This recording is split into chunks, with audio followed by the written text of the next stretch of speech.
Για χαρά είμαι ο Τσίου. Τσίου, ξεκόλα μου την πέσανε οι μπάτσοι πριν από λίγο. Τράβα και ρώτα που θες για μένα. Τσίου είναι το όνομά μου. Τσίου, το φιλμ έκπληξη του Φεστιβάλ Θεσσαλονίκης. Έχουμε τρελαθεί τελείως εδώ μέσα δηλαδή. Θυμάσαι, φαίνεται και όλα σε πειράζουν. Τσίου, βραβείο σεναρίου. Ξέρω ότι έχεις καβατζώσει κοκό για να σφάξεις τους φλόρους. Πρέζα. Ναι, πρέζα, είναι. Τσίου, βραβείο πρωτοεμφανιζόμενου σκηνοθέτη. Κάλε ρε μαλάκα ένα, τι σου ζητάω να πω. Όχι λέμε.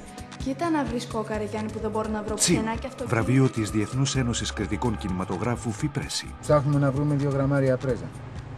Φύγε. Στο πάρτι. Ναι, τι στο πάρτι. Τι πάρτι είναι αυτό. Γάμω τα πάρτε σου λέω ρε. Ντάμπα ντούμπα. Φυσικά και θα έρθω. Σε κόλλα εσύ, κάντε να. Για κάτσε ρε, από πού με διώχνεις, από το σπίτι σου. Τα παγκάκια ανήκουν σε όλους. Τσίου, σε σενάριο σκηνοθεσία Μάκη Παπαδημητράδη. Τσίου, μια παραγωγή της DM Films. Πίνεις ρε κάθαρμα μπροστά μου και δεν μου προσφέρεις. Σηκώ. Το καλύτερο. Όχι με τα μούτρα. Ναι, αφού τα πάμε Σε πριν. πιστεύομαι ρε φίλε, δεν είναι ούτε σε πιστεύομαι, αλλά να έρθω κι εγώ μαζί. Ξεκόλα ρε Τσίου, θα φύγει και θα σε μετά. Τσίου, το φιλμ έκπληξη του Φεστιβάλ Θεσσαλονίκης.